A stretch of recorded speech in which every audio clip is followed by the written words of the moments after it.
이도윤 이병 면회하러 왔습니다. 할머니의 목소리는 떨렸지만 단호했다. 당직병은 서류를 확인하다가 표정을 굳힌다. 죄송합니다. 현재 면회가 불가능합니다. 훈련 중 부상으로 격리되어 있습니다. 순간 할머니의 가슴이 철렁 내려앉는다. 보온병 속 미역국의 따뜻한 김은 여전히 살아있지만 그 온기는 손자에게 닿지 못한다. 그리고 뒤에서 흘러나온 말 한마디. 예초기 하러 오신 거 아니에요? 그 순간 허름한 옷차림의 노인은 멈춰서서 천천히 뒤돌아본다. 아무도 눈을 마주치지 않는다. 하지만 그 말은 깊이 박혀버렸다. 할머니의 눈빛 속에 의심이 자라나고 있었다. 이건 단순한 훈련 부상이 아니었다. 무언가 감춰진 진실이 있다. 이야기 시작하기 전 무료 버튼인 구독과 좋아요 버튼 부탁드립니다. 알림 설정도 해두시면 새 영상이 올라올 때마다 제일 먼저 시청하실 수 있습니다. 여러분은 지금 무엇을 하며 어디 지역에서 듣고 있나요? 산책을 하시면서, 운전을 하시면서 지역 이름이나 장소를 댓글로 남겨주시면 감사한 마음으로 반갑게 인사드리겠습니다. 감사합니다. 지금 시작합니다. 새벽 5시 경기도 한 시골 마을에서 김순애가 일어났다. 75살의 몸이지만 여전히 부지런했다. 손자 도윤이를 면회 가는 날이었다. 어둠 속에서 미역국을 끓이기 시작했다.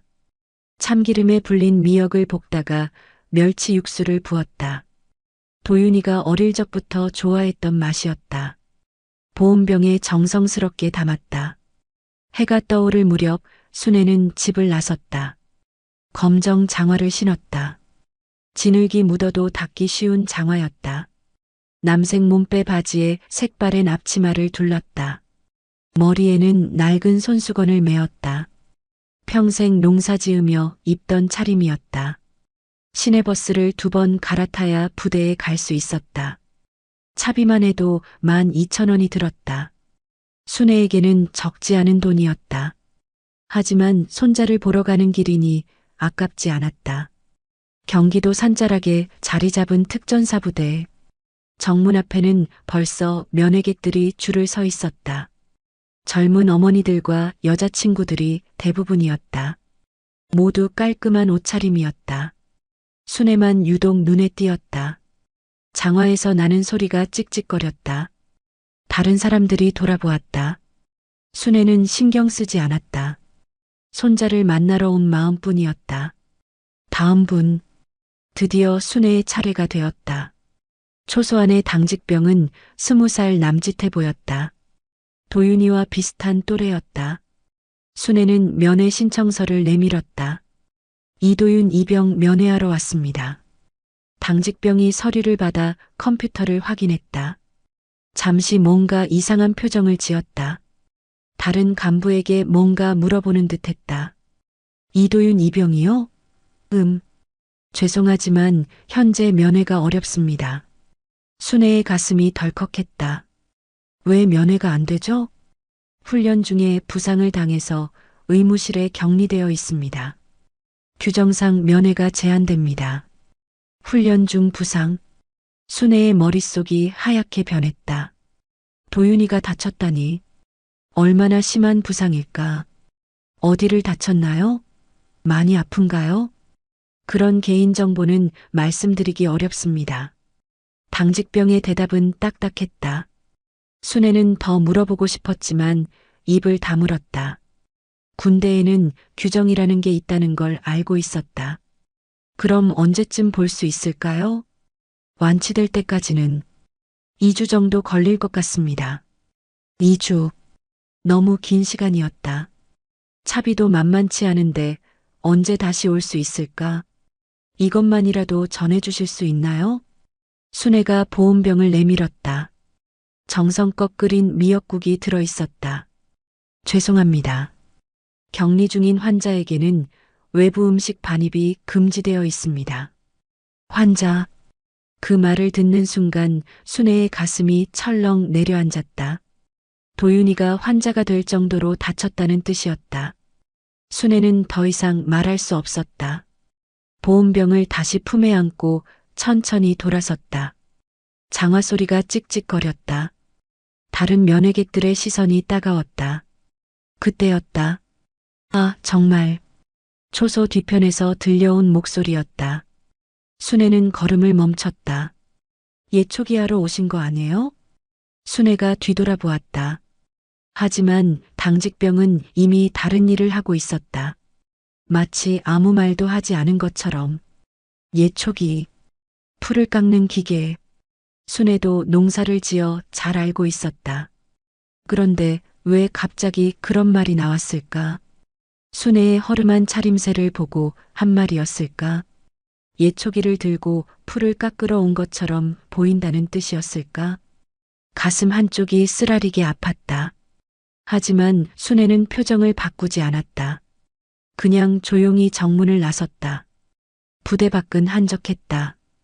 간간히 군용 차량들이 지나다녔다. 먼지가 일어나며 순애의 옷에 앉았다. 순애는 손으로 털어내지도 않았다. 버스 정류장으로 향했다. 벤치에 앉아 시간표를 확인했다. 다음 버스까지 40분을 기다려야 했다. 보온병을 무릎 위에 올려놓았다. 아직도 따뜻했다.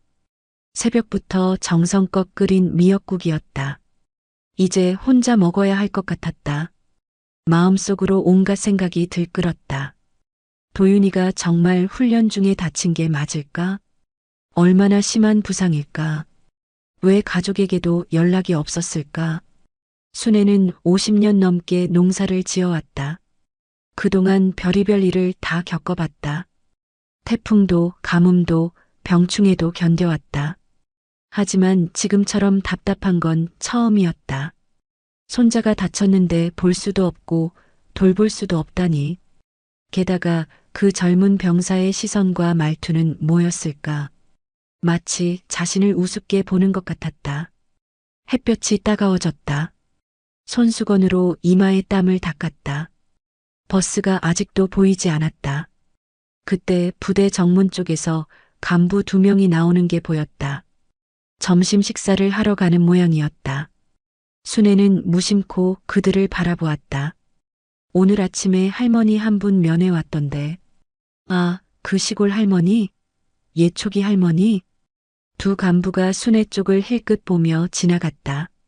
순애의 가슴이 뜨끔했다. 예초기 할머니라고 불렀다. 정말 자신을 그렇게 생각하고 있었던 것이다. 면회 안 시켜줬지? 당연하지. 지금 상황에 면회라니. 맞아. 며칠만 지나면 괜찮아질 텐데. 간부들의 목소리가 점점 멀어졌다. 하지만 순애는 그들의 말을 놓치지 않았다. 지금 상황? 며칠만 지나면 괜찮아질 텐데. 뭔가 이상했다. 단순한 훈련 부상이라면 왜 그런 말이 나올까? 마치 뭔가를 숨기고 있는 것 같았다.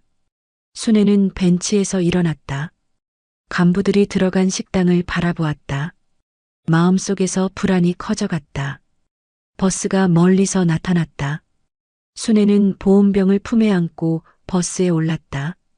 집으로 돌아가는 길이었지만 마음은 더욱 무거웠다.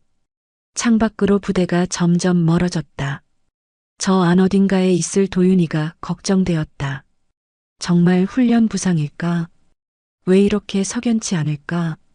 순애는 알지 못했다. 그 순간 부대 안에서는 전혀 다른 진실이 숨겨져 있다는 것을, 그리고 자신이 들었던 그 몇 마디 말이 거대한 변화의 단초가 될 것이라는 것을. 버스는 구불구불한 산길을 따라 시골로 향했다. 순애의 작은 어깨가 차창에 기대어 흔들렸다. 하지만 그의 눈빛 속에는 단순한 슬픔 이상의 무언가가 자리 잡고 있었다. 의심, 그리고 불안. 할머니의 직감이 말하고 있었다. 뭔가 잘못된 일이 벌어지고 있다고. 집에 돌아온 순애는 한참 동안 대문 앞에 서 있었다. 보온병을 품에 안고 있었지만 발걸음이 떨어지지 않았다. 마음속 어딘가에서 불안이 꿈틀거리고 있었다. 부엌에 들어서서 보온병 뚜껑을 열었다. 미역국에서 김이 올라왔지만 이미 식어버린 뒤였다. 그릇에 부어 전자레인지에 데웠다. 하지만 첫 숟가락을 떠서 입에 넣는 순간 목이 메었다. 도윤이와 함께 먹어야 맛있을 국이었다. 혼자 먹으니 모든 게 쓰기만 했다. 숟가락을 내려놓고 깊은 한숨을 내쉬었다. 정말 훈련 중 부상이 맞을까? 아무리 생각해도 석연치 않았다. 입대한 지 석 달 동안 한 번도 다쳤다는 연락이 없었는데 갑자기 부상이라니. 더욱 이상한 건 간부들의 태도였다. 당직병의 어색한 표정, 뒤에서 들린 예초기 발언, 그리고 지나가던 간부들이 나눈 수상한 대화. 순애는 거실로 나와 소파에 앉았다. 벽에 걸린 도윤이의 사진이 눈에 들어왔다. 고등학교 졸업 사진이었다. 환하게 웃고 있는 모습이 지금과는 너무 대조적이었다. 할머니, 저 군대 가도 괜찮을까요? 입대 전날 밤 도윤이가 했던 말이 떠올랐다. 걱정 마라. 우리 도윤이가 못할 일이 어디 있겠니? 하지만 텔레비전에서 보니까 군대에서 나쁜 일도 많이 생기던데요. 그런 건 옛날 이야기다. 요즘은 많이 좋아졌다고 하더라. 그때는 정말 그렇게 생각했다. 설마 자신의 손자에게 무슨 일이 생기리라고는 상상도 못했다. 그날 밤 순애는 잠을 이루지 못했다. 계속 뒤척이며 생각했다. 뭔가 잘못되고 있다는 직감이 강했다. 농사를 50년 넘게 지으며 기른 직감이었다. 날씨를 맞추고 병충해를 예측하고 위험을 피해온 직감. 새벽 4시가 되어서야 잠들었다가 7시에 다시 눈을 떴다. 평소보다 늦게 일어난 것이었다. 몸이 무거웠다. 아침을 먹지 못하고 밭으로 나갔다. 오이를 따고 있는데 자꾸만 손이 떨렸다. 평소 같으면 1시간이면 끝날 일이 2시간이나 걸렸다.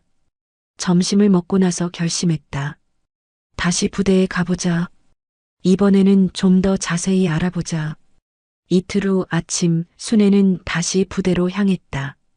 이번에는 좀 더 일찍 출발했다. 부대 근처를 좀 더 살펴보고 싶었다. 부대에서 500m쯤 떨어진 곳에 작은 상가 단지가 있었다. 식당 몇 개와 문방구, 작은 슈퍼마켓이 전부였다. 아마 군인들이나 면회객들이 자주 이용하는 곳들일 것이다. 순애는 그 중에서 가장 큰 식당으로 들어갔다. 장터식당이라는 간판이 걸려 있었다. 안으로 들어서니 생각보다 넓었다. 벽에는 부대 간부들과 사장이 함께 찍은 사진들이 여러 장 걸려 있었다. 어서 오세요. 주방에서 사장 아주머니가 나왔다. 순애와 비슷한 나이로 보였다. 인상이 좋아 보였다. 뭘 드릴까요? 김치찌개 하나 주세요. 네, 금방 해드릴게요. 혹시 면회 오셨어요? 네, 그런데. 순애가 말을 하려다 멈췄다. 괜히 이상한 소리 들을까 봐서였다. 아, 그러시구나. 요즘 면회객들이 많이 오세요. 자리 아무데나 앉으세요. 사장 아주머니가 주방으로 들어갔다. 순애는 구석진 자리에 앉았다. 창 밖으로 부대가 보이는 자리였다. 11시 반이 되자 손님들이 하나둘 들어오기 시작했다. 대부분 부대에서 나온 간부들이었다. 계급장을 보니 상사, 중사, 하사들이었다. 순애는 김치찌개를 먹으면서 자연스럽게 주변 대화에 귀를 기울였다. 처음에는 별다른 내용이 없었다. 훈련 이야기, 휴가 이야기, 일상적인 대화들이었다. 그런데 한 테이블에서 나온 대화가 순애의 주의를 끌었다. 요즘 PX 물건 체크 자주 하던데. 왜? 뭔가 문제라도 있어? 글쎄, 위에서 지시가 내려왔나 봐. 순애는 귀를 더 기울였다. PX라는 말이 낯설지 않았다. 부대 안에 있는 작은 상점 같은 곳이라고 들었다. 그런데 그거 말고 다른 문제는 없어? 무슨? 이번에 그 이등병 말이야. 순애의 심장이 빨라졌다. 혹시 도윤이 이야기일까? 아, 이도윤? 이름까지 나왔다. 순애는 숨을 죽이고 들었다. 그놈 어떻게 됐어? 아직 얼굴에 멍이 안 빠졌지. 순애의 손이 떨렸다. 멍? 얼굴에 멍이 있다고? 조상사가 좀 세게 했나 봐. 당연하지. 고작 이등병이 뭘 안다고 나서려 해. 순애는 젓가락을 놓을 수밖에 없었다. 손이 너무 떨려서 제대로 들 수가 없었다. 그런데 정말 PX에서 물건 빼돌리는 거 봤다는 거야? 그럼 직접 목격했다고 했잖아. 어떤 걸? 과자, 음료수, 라면 같은 거. 한 달에 몇십만 원어치는 될걸. 순애는 충격을 받았다. 도윤이가 부정행위를 목격했다는 뜻이었다. 그래서 신고하겠다고 설쳤던 거고. 바보 같은 놈. 신참이 뭘 안다고. 간부들이 웃었다. 순애의 가슴이 타들어갔다. 손자가 옳은 일을 하려다가 당한 일인데 그들은 웃고 있었다. 대대장님은 뭐라고 하시던? 당분간 조용히 있으라고. 얼굴 멍 빠지고 겁먹어서 입 다물 때까지 격리시켜두라고. 그럼 언제까지? 일주일 정도면 충분할 거야. 그 정도면 무서워서 아무 말도 못할 거라고. 일주일. 순애는 이를 악물었다. 일주일 동안 손자를 가둬두고 입을 다물게 하려는 것이었다. 그런데 가족이 면회 신청했던데? 아, 맞다. 할머니 한 분이 왔더라. 순애는 더 집중했다. 어떤 할머니? 시골에서 온 할머니야. 그 뭐지? 예촉이 들고 올 것 같은. 또 그 말이었다. 순애의 주먹이 저절로 쥐어졌다. 혹시 의심하는 건 아닐까? 뭘 의심하겠어. 그냥 무식한 시골 할머니인데. 그래도 계속 오면? 훈련 부상이라고 해뒀으니까 별 문제 없을 거야. 며칠만 더 버티면 돼. 만약에 계속 찾으면? 그때는 좀 더 강하게 말해야지. 간부들이 일어서면서 대화가 끝났다. 순애는 한참 동안 움직일 수 없었다. 너무 큰 충격이었다. 사장 아주머니가 다가왔다. 괜찮으세요? 안색이 안 좋아 보이는데. 아, 네. 괜찮습니다. 김치찌개는 맛이 어때요? 맛있습니다. 계산해 주세요. 순애는 억지로 일어났다. 다리에 힘이 빠져 휘청거렸다. 계산을 마치고 식당을 나왔다. 바깥 공기가 차갑게 느껴졌다. 아니, 자신의 몸이 뜨거워진 것인지도 몰랐다. 걸으면서 생각을 정리했다. 도윤이가 맞았다. 그것도 PX에서 물건을 빼돌리는 걸 신고하려다가. 그런데 부대에서는 이를 훈련 부상이라고 거짓말하고 있었다. 더 화가 나는 건 자신을 우습게 보는 태도였다. 예초기 할머니, 무식한 시골 할머니. 그런 식으로 생각하고 있었다. 하지만 그들은 몰랐다. 순애가 단순한 시골 할머니가 아니라는 것을. 그리고 이 일을 절대 그냥 넘어가지 않을 것이라는 것을. 부대 정문으로 향했다. 이번에는 좀 더 적극적으로 물어보기로 했다. 이도윤 이병 면회 신청합니다. 이번에는 다른 당직병이 있었다. 20대 중반으로 보이는 하사였다. 이도윤 이병요? 잠깐만요. 하사가 컴퓨터를 확인했다. 그리고는 같은 말을 했다. 훈련 중 부상으로 의무실에 격리되어 있어서 면회가 어렵습니다. 언제까지요? 회복될 때까지요. 구체적으로 언제요? 하사가 당황했다. 그게 부상 정도에 따라서. 어디를 다쳤나요? 개인정보라서. 개인정보요? 할머니가 손자 상태를 묻는 게 개인정보 침해인가요? 순애의 목소리가 높아졌다. 지나가던 다른 면회객들이 쳐다보았다. 그게 아니라, 그럼 의무실 담당자와 통화할 수 있나요? 규정상 어렵습니다. 왜 어려운가요? 환자 가족이 의사와 상담하는 게 이상한 일인가요? 하사가 식은땀을 흘렸다. 뒤에서 다른 간부가 나타났다. 중위 계급장을 단 젊은 장교였다. 어머님, 무슨 문제가 있으십니까? 손자가 다쳤다는데 상태를 알고 싶을 뿐입니다. 아, 이도윤 이병 말씀이시군요. 중위가 알고 있다는 듯이 말했다. 네, 언제쯤 볼 수 있는지. 조금만 더 기다려주시면 곧 회복될 겁니다. 훈련 중에 어떻게 다친 건가요? 중위가 잠시 말을 멈췄다. 그게 훈련 중에 구체적으로 어떤 훈련 중에 어떻게 다친 건지 알고 싶습니다. 개인정보 때문에 자세한 설명은 또 개인정보네요. 그럼 부대장과 통화할 수 있을까요? 중위의 얼굴이 굳어졌다. 어머님, 군에는 군만의 절차가 있습니다. 절차가 가족에게 거짓말을 하는 건가요? 거짓말이라니요? 훈련 부상이 아니잖아요. 중위가 깜짝 놀랐다. 무슨 말씀이신지 다 알고 있습니다. 훈련 부상이 아니라 맞은 거잖아요. 순애의 말에 주변이 조용해졌다. 다른 면회객들도 귀를 기울이고 있었다. 중위가 다른 간부들과 눈짓을 주고받았다. 어머님, 여기서는 이런 이야기를. 그럼 어디서 해야 하나요? 손자가 맞아서 얼굴에 멍이 들었는데 어디 가서 말해야 하나요? 분위기가 험악해지자 더 많은 간부들이 모여들었다. 순애는 더 이상 밀어붙이지 않기로 했다. 지금은 때가 아니었다. 내일 다시 오겠습니다. 그때까지 답을 준비해 두세요. 순애는 돌아섰다. 하지만 마음속으로는 다른 생각을 하고 있었다. 집으로 돌아가는 버스 안에서 순애는 깊은 생각에 잠겼다. 이제 확실해졌다. 도윤이가 부정한 일을 신고하려다가 맞았고 부대에서는 이를 은폐하려 하고 있었다. 하지만 어떻게 해야 할까? 누구에게 도움을 요청해야 할까? 그때 오래된 기억이 떠올랐다. 순애가 30살이었을 때였다. 옆집에 이씨 성을 가진 가족이 살았다.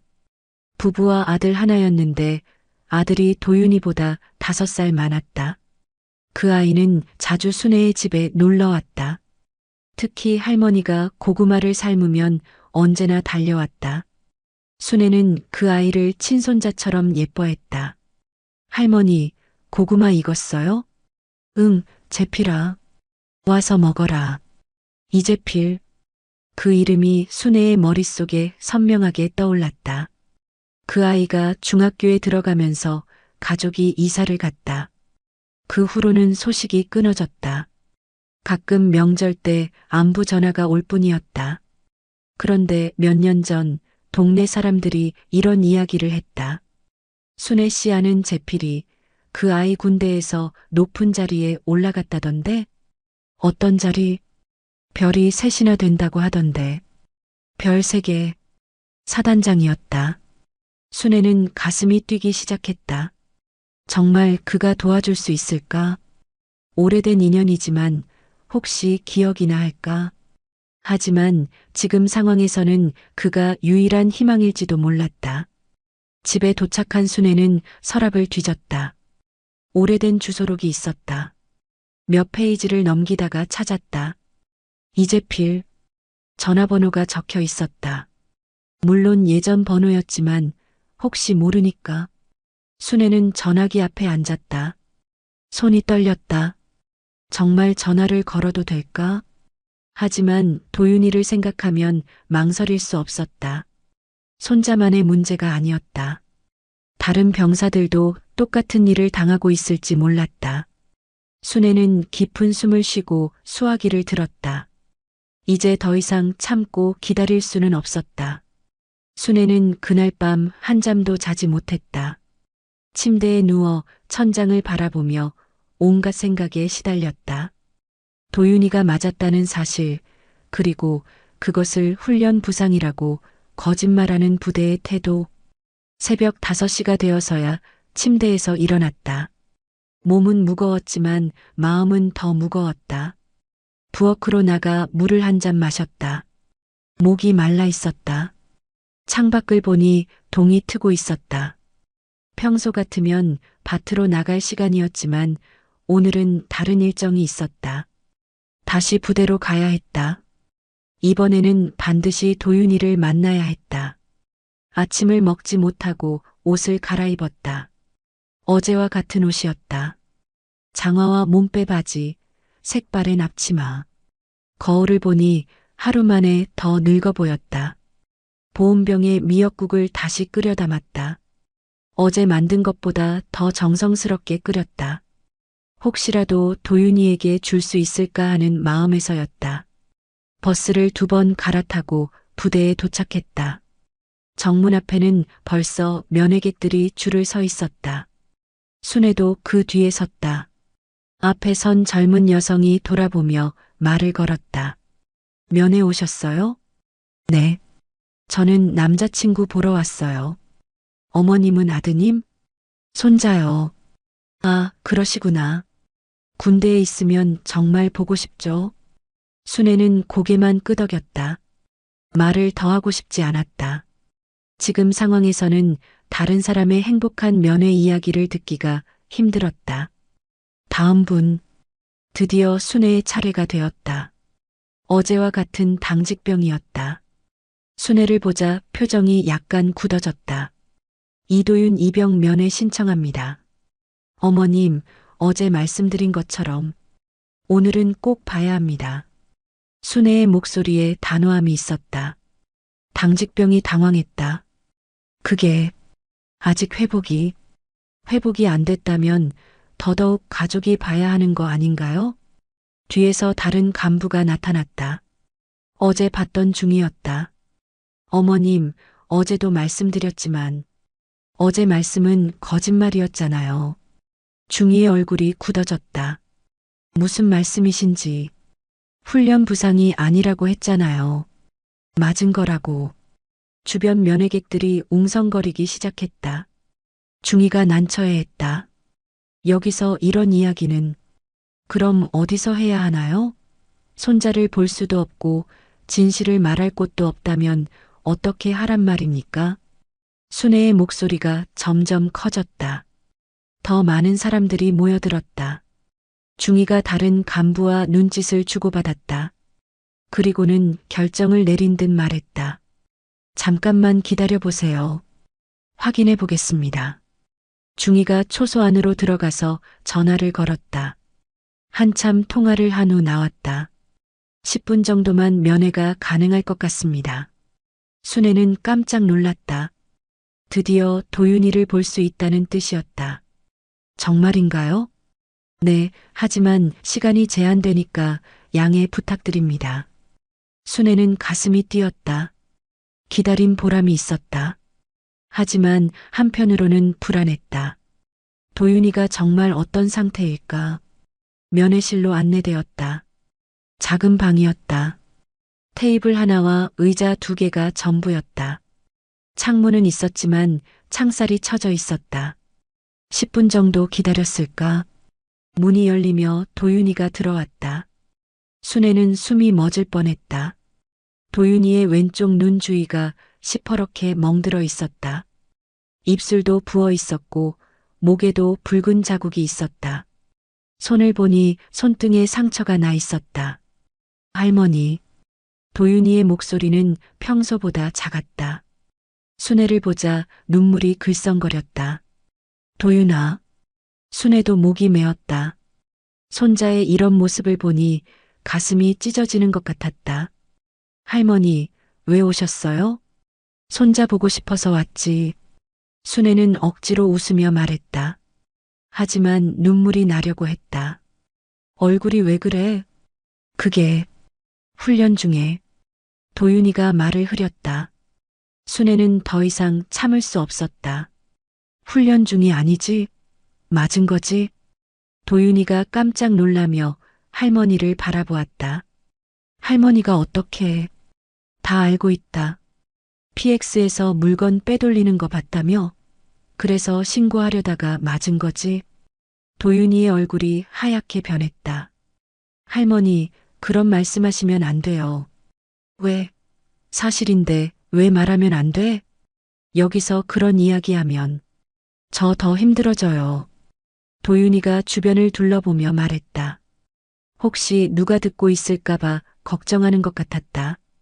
순애는 가슴이 아팠다.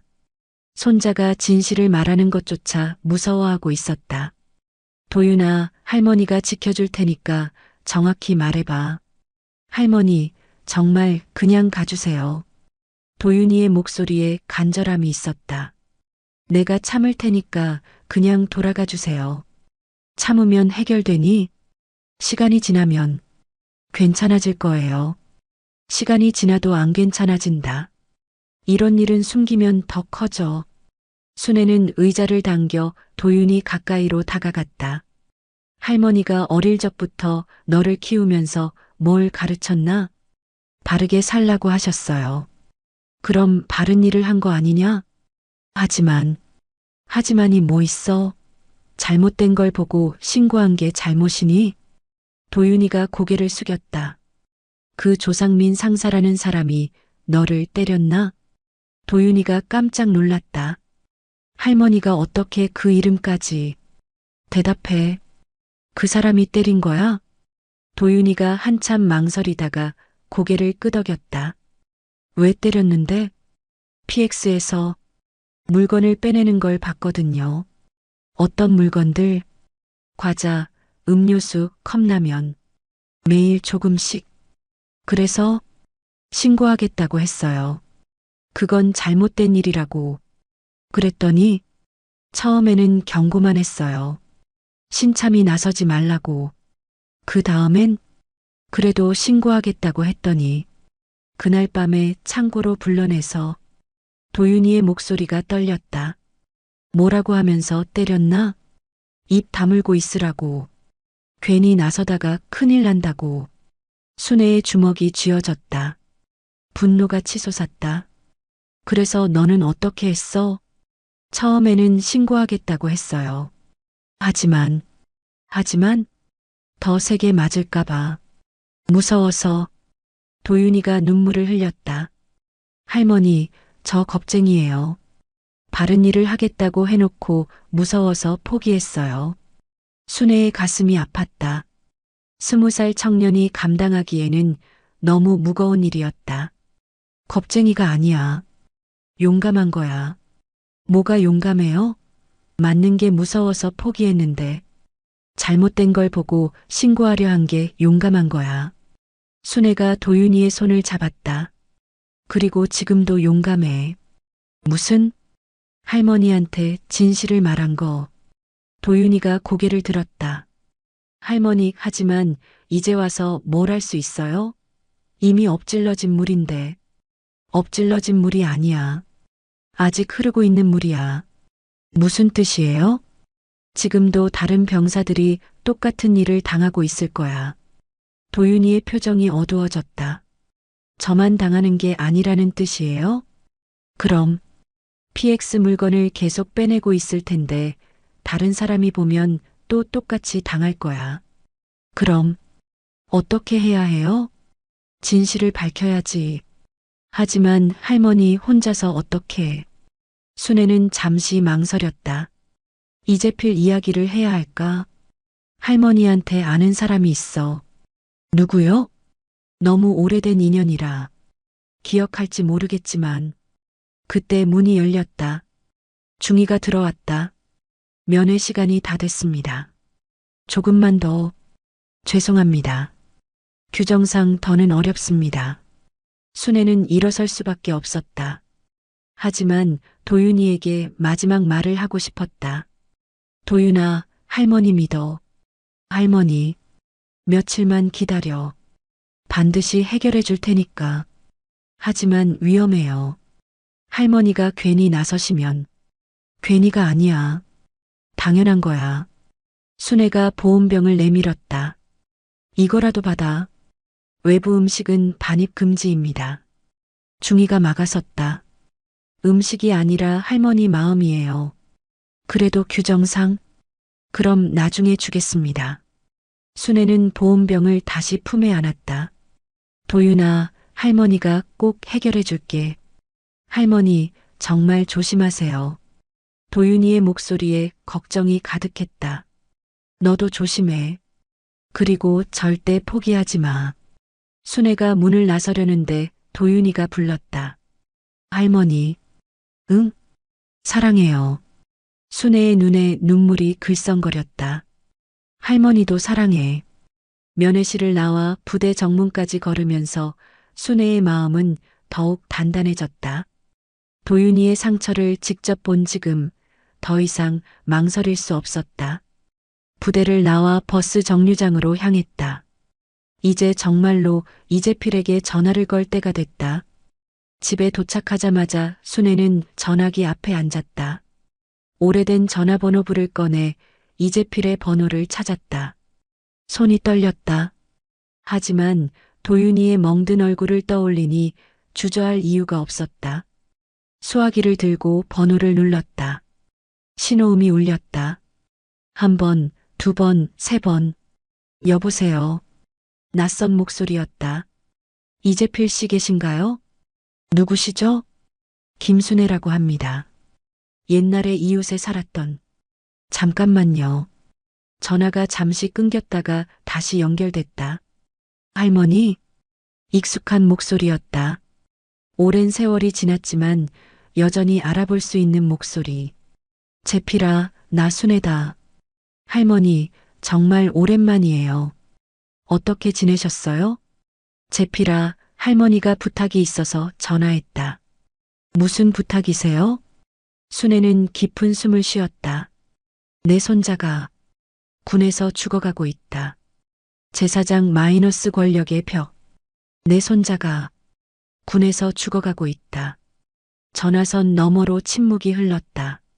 순애는 가슴이 두근거렸다. 너무 급작스럽게 말한 건 아닐까? 할머니, 무슨 일이신지 자세히 말씀해 주세요. 이재필의 목소리가 진지해졌다. 순애는 안도했다. 적어도 들을 준비는 되어 있는 것 같았다. 재필아, 내 손자가 특전사에 있는데. 순애는 지금까지 겪은 일들을 차근차근 설명했다. 면회 거절, 식당에서 들은 대화, 도윤이의 멍든 얼굴까지. PX 비리를 신고하려다가 맞았다고 합니다. 어느 부대인가요? 이재필이 물었다. 순애는 부대 이름을 말했다. 알겠습니다. 내일 직접 확인해 보겠습니다. 정말인가요? 네, 할머니. 걱정 마세요. 전화를 끊고 순애는 한숨을 내쉬었다. 드디어 희망이 보였다. 하지만 그 희망은 다음 날 아침 산산이 부서졌다.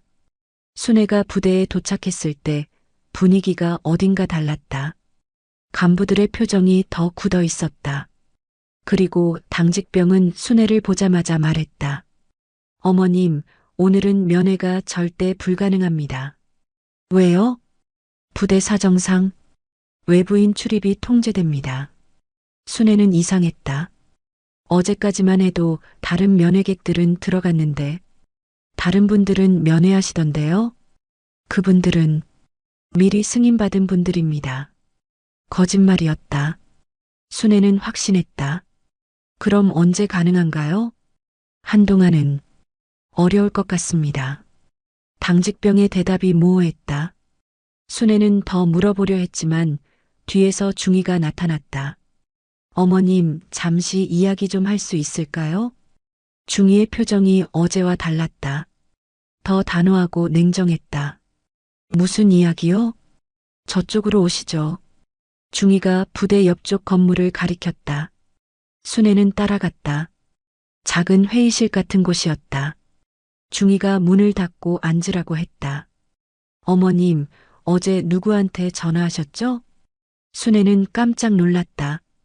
어떻게 알았을까? 무슨 말씀이신지. 이재필 사단장한테 전화하신 거 알고 있습니다. 순애의 얼굴이 굳어졌다. 그게 잘못된 일인가요? 잘못된 건 아니지만 절차가 있습니다. 절차요? 군에는 군만의 체계가 있어요. 갑자기 외부에서 개입하면. 중이의 말이 길어졌지만 요점은 하나였다. 조용히 넘어가자는 것이었다. 어머님, 이도윤 이병이 다친 건 사실입니다. 하지만 훈련 중 실수였어요. 그럼 왜 처음엔 감기라고 했나요? 그건 의사소통 오류였습니다. 순애는 웃음이 나왔다. 이들의 거짓말이 갈수록 어이없어졌다. 의사소통 오류요? 네, 죄송합니다. 앞으로는 정확히 알려드리겠습니다. 그럼 이제 면회할 수 있나요? 조금 더 회복할 시간을 주시면. 언제까지요? 중이가 망설였다. 2주 정도. 2주요? 순애의 목소리가 높아졌다. 단순한 훈련 부상이 2주씩이나 걸리나요? 좀 심하게 다쳤거든요. 얼마나 심하게요? 그건 개인정보라서.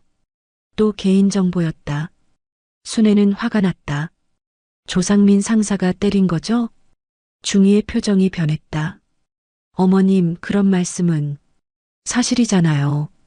확인되지 않은 이야기입니다. 확인되지 않았다고요?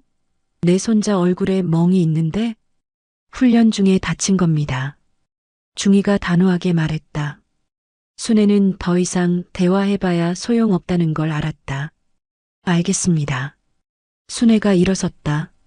어머님, 그리고 중이가 말을 멈췄다가 다시 시작했다. 앞으로는 외부에 이상한 이야기 하지 마세요. 이상한 이야기요?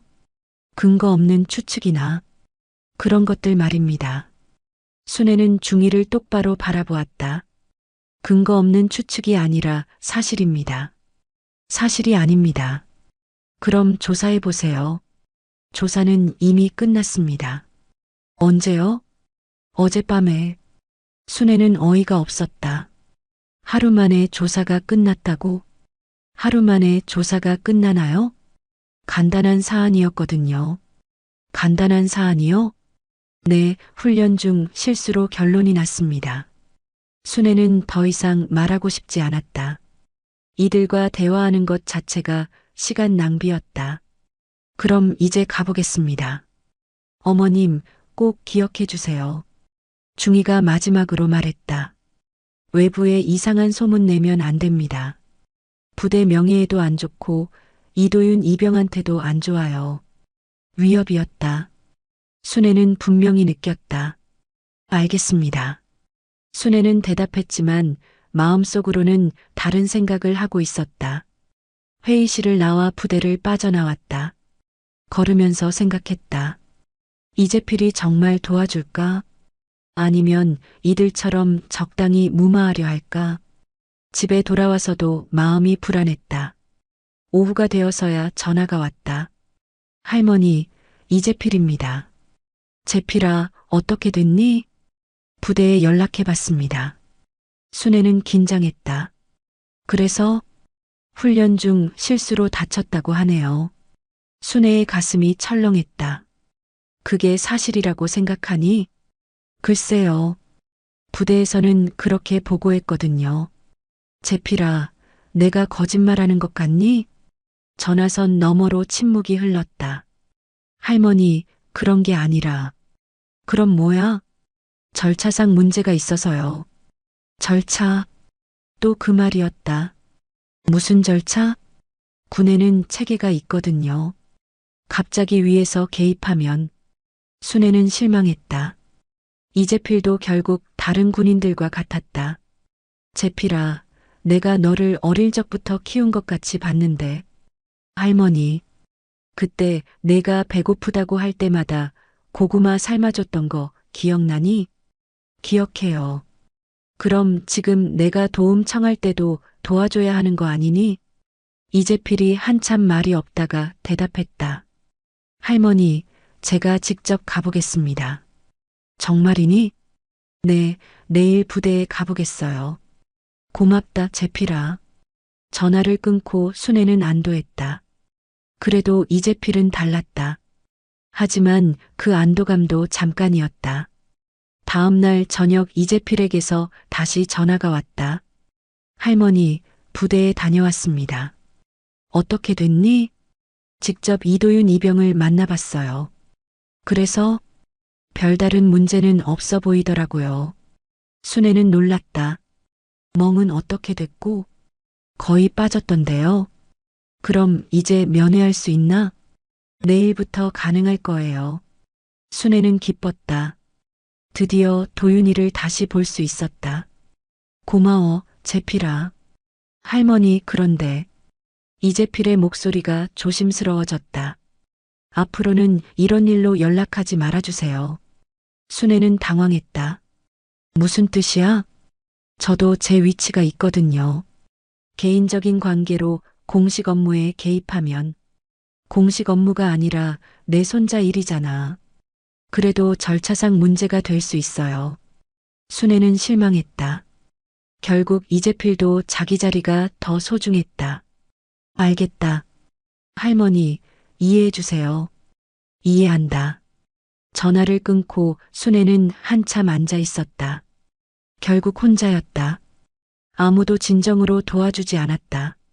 하지만 포기할 수는 없었다. 도윤이를 위해서라도. 그날 밤 순애는 다른 방법을 생각해 봤다. 혼자서도 할 수 있는 일이 뭐가 있을까?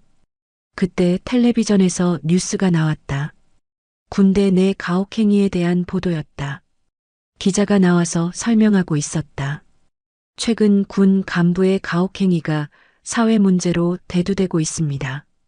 피해자들은 대부분 신고를 꺼리고 있어. 순애는 집중해서 들었다.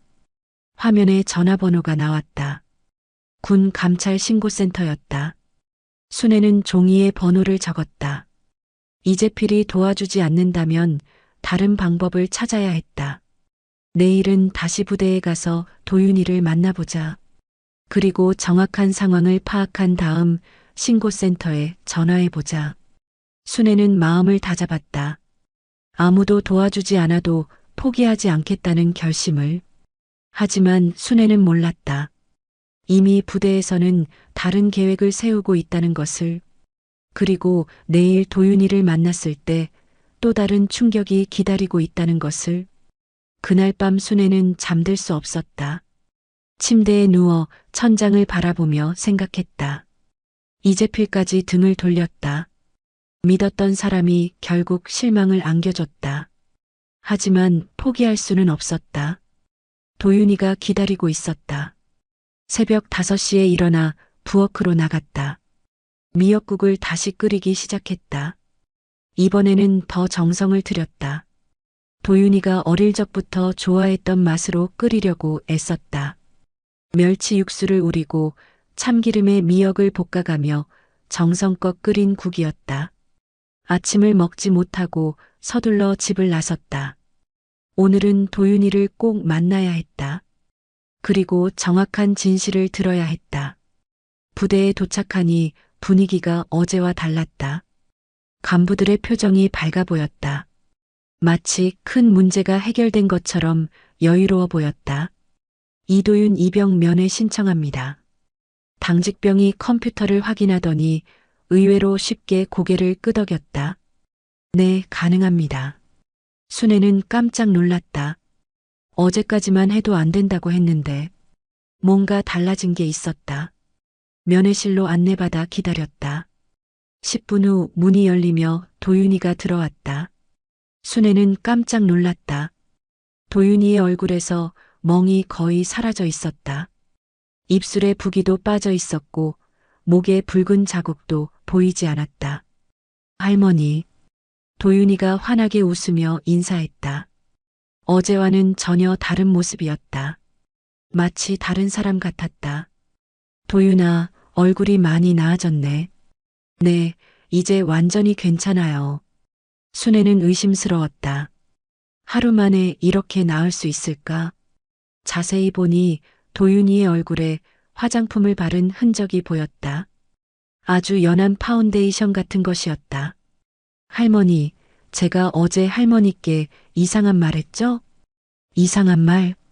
PX 비리라던가, 조상민 상사한테 맞았다던가, 그런 말들이요. 순애의 가슴이 뜨끔했다. 그게 이상한 말이니? 네, 사실이 아니었거든요. 도윤이의 말에 순애는 당황했다. 사실이 아니라고? 네, 제가 착각했어요. 훈련 중에 머리를 심하게 다쳐서 혼란스러웠나 봐요. 도윤아. 순애는 손자를 더 자세히 바라보았다. 뭔가 이상했다. 눈빛이 달랐다. 예전에 순수하고 맑던 눈빛이 아니라 뭔가 두려워하는 듯한 눈빛이었다. 정말로 착각이었니? 네, 할머니. 정말 죄송해요. 할머니를 괜히 걱정시켜드려서. 도윤이의 말에는 연습한 듯한 느낌이 있었다. 마치 누군가에게 배운 말을 하는 것처럼. 그럼 조상민 상사가 때린 것도 거짓말이고? 네, 그분은 정말 좋은 분이세요. 제가 다쳤을 때 직접 병원까지 데려다 주셨어요. 순애는 믿을 수 없었다. 어제와 완전히 반대되는 말이었다. 도윤아, 혹시 어젯밤에 누가 뭐라고 했니? 아무도 아무 말 안 했어요. 정말이니? 네, 아무도 안 왔어요. 하지만 도윤이의 손이 떨리고 있었다. 순애는 놓치지 않았다. 손이 왜 떨려? 떨리지 않아요. 도윤이가 급하게 손을 무릎 아래로 숨겼다. 그 모습을 보니 순애는 더욱 확신했다. 분명 협박을 받았다. 할머니가 미역국 끓여왔는데 먹을 수 있니? 아, 그건 안 돼요. 왜? 외부 음식 반입이 엄격하게 금지되어 있어요. 면회 시간이 끝나갈 무렵 순애는 마지막으로 물어보았다. 도윤아, 정말 괜찮은 거지? 네, 정말 괜찮아요. 할머니도 이제 걱정하지 마세요. 면회가 끝나고 순애는 부대를 나섰다. 걸으면서 생각했다. 분명 도윤이에게 뭔가 있었다. 협박을 받았거나 회유를 받았거나 집에 돌아와서도 마음이 무거웠다. 그때 어제 적어둔 종이가 눈에 들어왔다. 군 감찰 신고센터 전화번호. 순애는 한참 망설였다. 정말 전화를 걸어야 할까? 도윤이도 부인하고 있는데. 하지만 어제 본 도윤이의 모습이 거짓일 리 없었다. 그 멍든 얼굴, 떨리는 목소리, 무서워하던 눈빛. 순애는 결심하고 전화기 앞에 앉았다. 수화기를 들고 번호를 눌렀다. 군 감찰 신고센터입니다. 신고하고 싶은 일이 있습니다. 어떤 신고이신가요?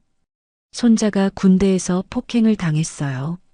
순애는 지금까지 겪은 일들을 차근차근 설명했다. PX 비리 목격부터 가혹행위, 그리고 오늘의 이상한 변화까지. 피해자 본인이 직접 신고한 건 아니군요. 아니요. 하지만 손자가 협박을 받아서 진실을 말하지 못하는 상황입니다. 그렇다면 좀 더 구체적인 증거가 필요할 것 같은데요. 일단 신고는 접수해 드리겠습니다. 정확한 조사를 위해서는 일주일 정도 걸릴 예정입니다. 전화를 끊고 순애는 깊은 한숨을 쉬었다. 일주일. 그동안 도윤이는 괜찮을까? 사흘 후 예상치 못한 전화가 왔다. 할머니, 이재필입니다. 재필아? 목소리가 차갑게 들렸다. 할머니, 혹시 어디 신고하셨어요? 순애는 당황했다. 어떻게 알았을까? 무슨 뜻이니? 군 감찰에서 우리 사단으로 연락이 왔거든요. 할머니 신고건 때문에. 그래서? 할머니, 이런 식으로 하시면 안 돼요. 이재필의 목소리가 차갑게 변했다. 왜 안 돼? 절차를 무시하고 함부로 신고하시면 오히려 문제가 커져요. 절차요? 손자가 맞았는데 신고하는 게 잘못이에요? 그게 아니라 군에는 군만의 처리 방식이 있어요. 그럼 뭐예요? 이재필이 한참 말이 없다가 대답했다. 할머니, 제발 그만두세요. 뭘 그만둬요? 이런 일들 말이에요. 괜히 일을 크게 만들지 마세요. 순애는 화가 났다. 일을 크게 만드는 게 아니라 잘못된 걸 바로잡으려는 거예요. 하지만 이렇게 하시면 이도윤 입영만 더 힘들어져요. 그럼 어떻게 하란 말이에요? 그냥 조용히 넘어가세요. 순애는 실망했다. 결국 이재필도 다른 사람들과 같았다. 재필아, 너 정말 변했구나. 할머니, 어릴 적에는 그런 아이가 아니었는데, 불의를 보면 참지 못하던 아이였는데, 할머니, 저도 제 위치가 있어서, 위치가 양심보다 중요해. 전화선 너머로 길고 긴 침묵이 흘렀다. 할머니가 신고한 것 때문에 이도윤 이병이 더 위험할 수도 있어요. 순애의 가슴이 철렁했다. 무슨 뜻이에요? 부대에서 더 은밀하게 처리하려 할 거예요. 증거를 없애려 하고. 그런 협박하지 마요. 협박이 아니라 현실이에요, 할머니. 군대라는 조직이 어떤 곳인지 아세요? 순애는 더 이상 들을 수 없었다. 현실이든 뭐든 난 포기 안 해요. 전화를 끊고 순애는 깊은 고민에 빠졌다. 정말 신고 때문에 도윤이가 더 위험해질까? 하지만 포기하면 아무것도 바뀌지 않는다. 도윤이만이 아니라 다른 병사들도 똑같은 일을 당할 것이다. 다음 날 아침 일찍 순애는 서울로 향했다. 국방부가 있는 곳으로 가기로 했다. 국방부 건물 앞에 도착했다. 크고 위험 있는 건물이었다. 하지만 순애는 주눅들지 않았다. 정문으로 걸어갔다. 경비병이 막아섰다. 어디로 가시는 거예요? 국방부 장관을 만나러 왔습니다. 경비병이 깜짝 놀랐다. 그런 일은 민원실에서 접수받습니다. 민원실에 들어가니 직원이 친절하게 맞아주었다. 어떤 일로 오셨나요? 순애는 또다시 같은 이야기를 반복했다. PX 비리 목격부터 가혹행위까지 접수해드리겠습니다. 답변은 2주 정도 걸릴 예정입니다. 똑같은 말이었다. 순애는 실망했다. 집에 돌아와서도 마음이 무거웠다. 결국 어디를 가도 똑같은 반응이었다. 그날 저녁 순애는 마지막 결심을 했다. 이재필의 직통 번호를 찾아 전화를 걸었다. 사단장실입니다. 이재필 사단장과 통화하고 싶습니다. 잠시 후 이재필의 목소리가 들렸다. 할머니, 왜 또? 재필아, 마지막으로 부탁 하나 하려고. 할머니, 이미 말씀드렸잖아요. 내 말 끝까지 들어봐. 순애의 목소리에 절절함이 있었다. 재필아, 내가 어릴 적에 우리 집에서 얼마나 많이 밥 먹었는지 기억나니? 기억해요. 내 아버지가 사업 실패하고 힘들어할 때 내가 어떻게 했는지 기억나니? 순애는 구체적인 기억을 떠올렸다. 이재필의 가족이 어려웠던 시절 자신이 어떻게 도왔는지 기억해요, 할머니. 내 어머니가 돌아가셨을 때는 어땠고? 전화선 너머로 침묵이 흘렀다. 이재필의 어머니가 돌아가셨을 때 순애가 장례식장에서 밤새 함께 있었던 일, 그것도 기억해요. 그럼 지금 내가 도움 청할 때도 도와줘야 하는 거 아니니?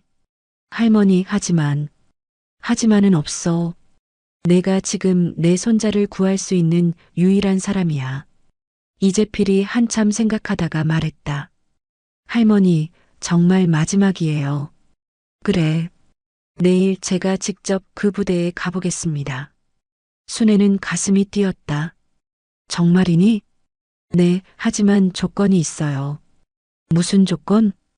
이번이 정말 마지막이에요. 더 이상은 연락하지 마세요. 알겠어. 그리고 신고도 취소해 주세요. 그래야 제가 직접 처리할 수 있어요. 공식적인 조사가 들어가면 오히려 복잡해져요. 순애는 고민했다. 정말 신고를 취소해야 할까? 할머니, 믿어주세요. 제가 직접 해결해 드릴게요. 약속하니? 네, 약속해요. 할머니 은혜를 잊지 않았으니까.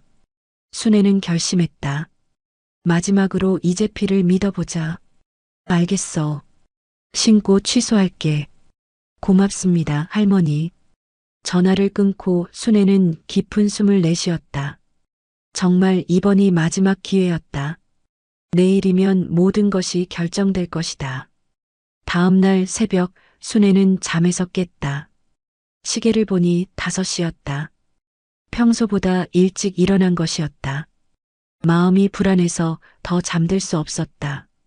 오늘 이재필이 부대에 간다고 했다. 정말 약속을 지킬까? 아니면 또 적당히 무마하려 할까? 부엌에서 물을 한 잔 마시며 창밖을 바라보았다. 아직 어둠이 가시지 않은 새벽이었다. 멀리서 닭이 울었다. 그때 전화벨이 울렸다. 이른 시간이라 깜짝 놀랐다. 여보세요. 할머니, 이재필입니다. 재필아, 벌써 일어났구나. 네, 할머니. 지금 부대로 출발하려고 합니다. 순애는 가슴이 뛰었다. 정말 가는구나. 고마워, 재필아. 할머니, 오늘 일이 끝나면 연락드릴게요. 그래, 기다릴게. 전화를 끊고 순애는 가슴을 쓸어내렸다. 드디어 희망이 보였다. 한편 그 시각 특전사 부대에서는 비상이 걸렸다. 박재호 대대장이 급하게 간부들을 소집했다. 새벽 6시 모든 간부들이 회의실에 모였다. 긴급 상황이다. 박재호의 얼굴이 굳어 있었다. 사단장님이 오늘 우리 부대에 오신다. 간부들 사이에서 술렁임이 일었다. 갑작스럽게 왜요? 조상민 상사가 물었다. 이도윤 이병건 때문이다. 그거는 정리됐는데요? 겉으로만 정리됐지 뒤에서 계속 문제가 되고 있었다. 박재호가 테이블을 손으로 쳤다.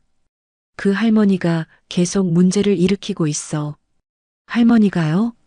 사단장님과 개인적으로 아는 사이래. 간부들의 얼굴이 하얗게 변했다. 그럼 어떻게 하죠?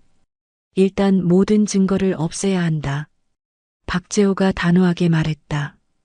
PX 관련 장부들, CCTV 영상, 모든 것을 정리해라.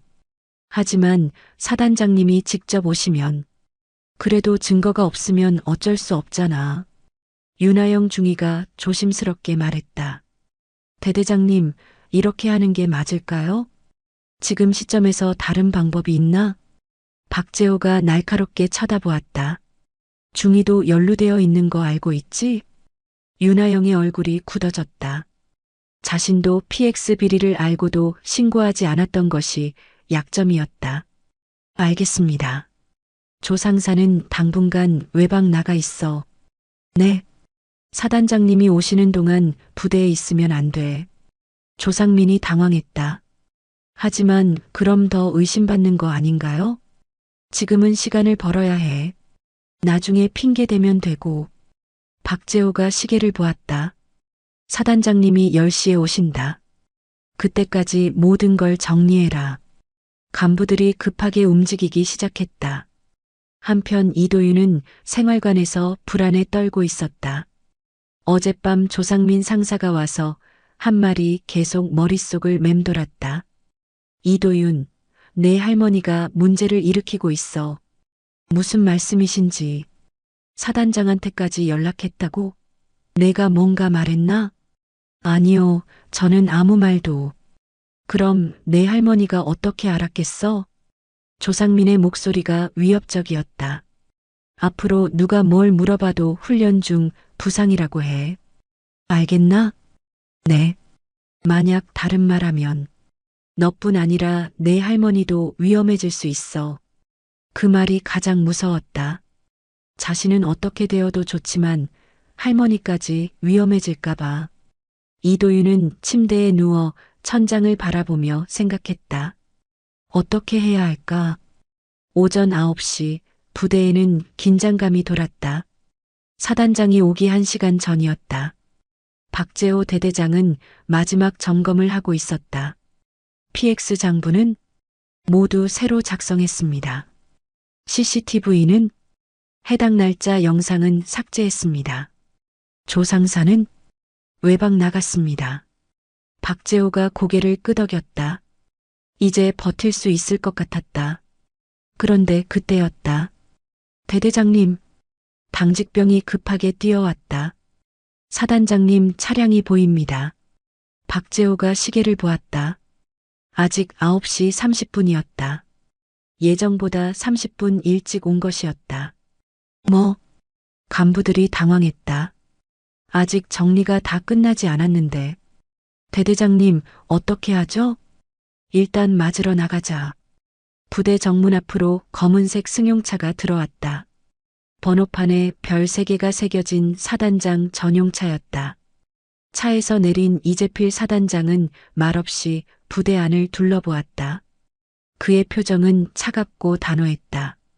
박재호 대대장이 급하게 다가갔다. 사단장님, 어서 오십시오. 박 대대장. 이재필의 목소리가 낮고 무거웠다. 이도윤 이병은 어디 있나? 생활관에 있습니다. 지금 당장 면회실로 데려와라. 네, 알겠습니다. 박재호가 부하에게 지시했다. 하지만 마음속으로는 불안했다. 이도윤이 뭔가 말할까봐. 면회실로 향하면서 이재필이 물었다. 훈련 중 부상이라고 했는데 구체적으로 어떤 부상인가? 그게 장애물 훈련 중에 넘어져서. 병원 기록은? 박재호가 식은땀을 흘렸다. 그건 경미한 부상이라 부대 의무실에서만. 의무실 기록을 가져와라. 네. 면회실에 도착했다. 곧 이도윤이 들어왔다. 이재필은 이도윤을 자세히 바라보았다. 얼굴에 화장품을 바른 흔적이 보였다. 이도윤 이병. 네. 이도윤이 경직된 자세로 대답했다. 얼굴을 좀 보자. 이재필이 가까이 다가갔다. 그리고는 손으로 이도윤의 턱을 살짝 돌렸다. 화장품 아래로 멍 자국이 보였다. 이게 훈련 중 부상인가? 박재호가 당황했다. 사단장님, 그게. 물어본 건 대대장이 아니야. 이재필이 날카롭게 쳐다보았다. 이도윤 이병, 대답해라. 이도윤이 망설였다. 조상민 상사의 협박이 떠올랐다. 네. 훈련 중에. 어떤 훈련? 장애물. 훈련. 언제? 일주일 전. 누구와 함께? 이도윤이 더 이상 대답하지 못했다. 거짓말을 계속 이어가기 어려웠다. 이병, 진실을 말해라. 이재필의 목소리에 권위가 있었다. 할머니가 걱정하고 계신다. 그 말에 이도윤의 눈에 눈물이 글썽거렸다. 사단장님, 무슨 일이 있었는지 정확히 말해라.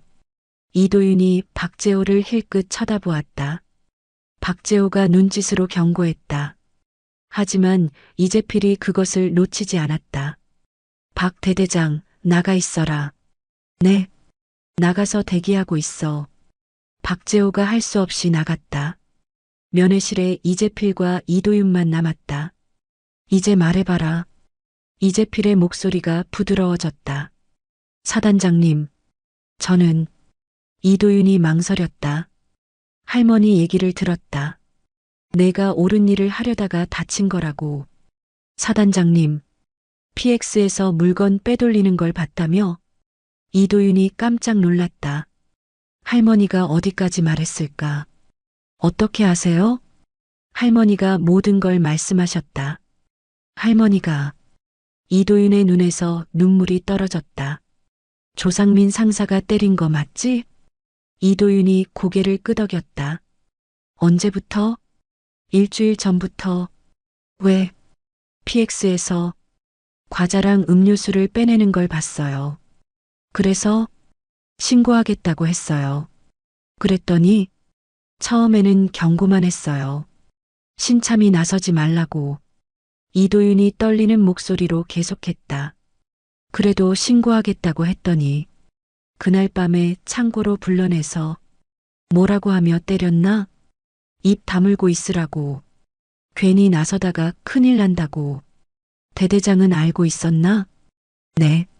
조 상사가 대대장님께 보고했어요. 그래서 훈련 부상으로 처리하라고 했대요. 이재필의 얼굴이 굳어졌다. 그럼 어젯밤에는 누가 왔나?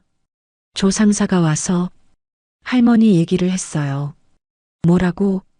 할머니가 문제를 일으키고 있다고.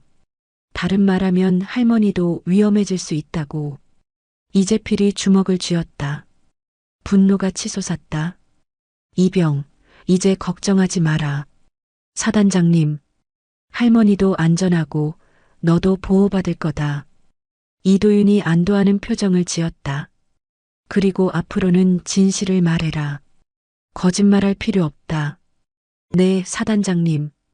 이재필이 문을 열고 나갔다. 복도에서 대기하던 박재호가 다가왔다. 사단장님, 어떻게? 박 대대장, 대대장실로 가자.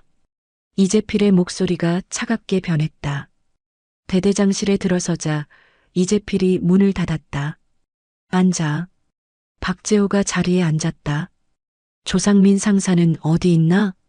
그게 외박을 나갔는데. 언제부터? 오늘 아침부터. 내가 온다는 걸 알고 보낸 거구나. 박재호가 대답하지 못했다. PX 장부를 가져와라. 네. 박재호가 서류철을 가져왔다. 하지만 이미 조작된 것이었다. 이재필이 장부를 넘겨보다가 말했다. 이게 원본인가? 네. 거짓말하지 마라. 이재필의 목소리가 날카로워졌다. 오늘 아침에 새로 만든 거 아닌가? 박재호가 식은땀을 흘렸다. 그게 아니라, 박 대대장, 지금 나한테 거짓말하는 거야? 아닙니다. 그럼 감사팀을 불러서 정식으로 조사해 볼까? 박재호의 얼굴이 하얗게 변했다.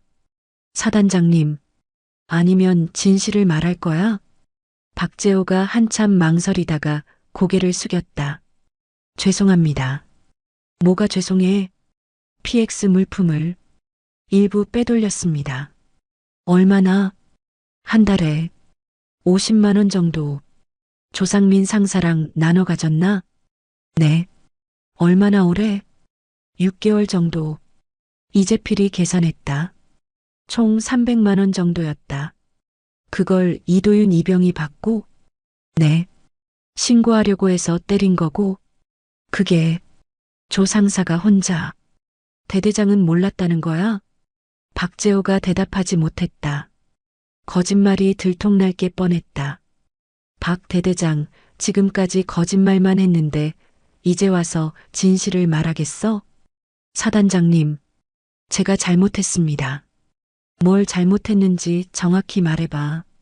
PX 물품을 빼돌린 것과 그걸 은폐한 것, 그리고 이도윤 이병의 신고를 막으려고 한 것, 또 폭행을 방조한 것. 박재호가 모든 걸 인정했다. 이재필이 휴대폰을 꺼냈다. 감찰팀과 군검찰에 연락하겠다. 사단장님, 제발. 제발 뭐? 한 번만 봐주십시오. 한 번? 이게 한 번이야? 이재필이 차갑게 쳐다보았다. 병사를 때리고 비리를 저지르고 은폐까지 했는데 한 번이라고? 박재호가 더 이상 말할 수 없었다. 이재필이 전화를 걸기 시작했다. 감찰팀장, 나야. 지금 당장 부대로 와라. 네, 사단장님. 군검찰에도 연락해라. 알겠습니다. 전화를 끊고 이재필이 말했다. 박 대대장, 이제부터 모든 간부들을 소집해라. 네. 그리고 조상민 상사한테 연락해서 당장 복귀시켜라. 알겠습니다. 1시간 후 부대 전체에 비상이 걸렸다. 감찰팀과 군검찰이 도착했고 본격적인 조사가 시작됐다. PX 창고가 봉쇄됐고 모든 간부들이 조사를 받았다. 조상민 상사는 급하게 복귀했지만 이미 늦었다. 조상민 상사. 이재필이 조상민을 불렀다. 네, 사단장님. 이도윤 이병을 때렸나? 그게 예, 아니오로 대답해라. 네.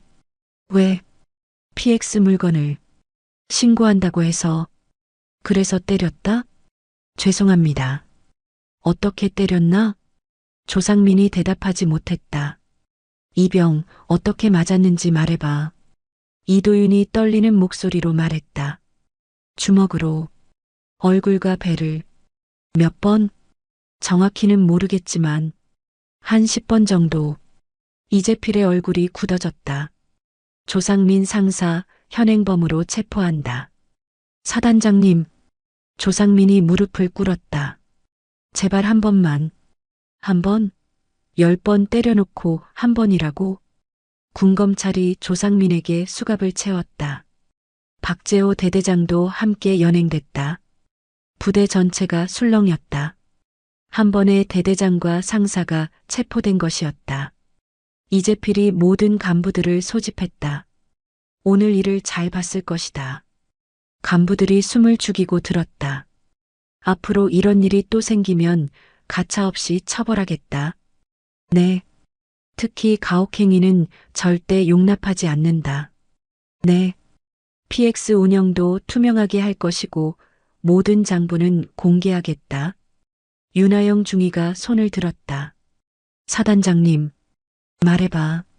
저도 잘못이 있습니다. 뭔가 PX 비리를 알고도 신고하지 않았습니다. 이재필이 윤하영을 바라보았다. 왜 신고하지 않았나? 무서웠습니다. 그리고 확신이 서지 않아서 앞으로는 어떻게 하겠나? 잘못된 걸 보면 반드시 신고하겠습니다. 좋다. 이번 일로 징계는 하지 않겠다. 감사합니다. 대신 앞으로 부대 내 감시 역할을 맡아라. 네, 알겠습니다. 이재필이 이도윤을 불렀다. 이도윤 이병. 네. 수고했다. 아닙니다. 용기 있는 일이었다. 이도윤의 눈에 눈물이 글썽거렸다. 앞으로 이런 일 없도록 하겠다. 감사합니다, 사단장님. 그날 저녁 이재필은 순애에게 전화를 걸었다. 할머니, 모든 게 해결됐습니다. 정말이니? 네, 가해자들은 모두 체포됐고 이도윤 이병은 안전합니다. 순애는 가슴이 벅차올랐다. 고마워, 재필아. 할머니 덕분입니다. 뭐가 내 덕분이니? 할머니가 포기하지 않으셨으니까. 순애의 눈에서 눈물이 흘렀다. 내일 이도윤 이병이 면회 나갈 수 있습니다. 정말이야? 네, 그리고 할머니. 죄송합니다. 뭐가? 처음에 도와드리지 않아서. 됐어. 결국 도와줬잖니. 감사합니다, 할머니. 전화를 끊고 순애는 한참 동안 울었다. 드디어 끝났다. 길고 긴 싸움이 끝났다. 내일이면 도윤이를 만날 수 있을 것이다. 이번에는 진짜로. 다음 날 아침 순애는 평소보다 일찍 일어났다.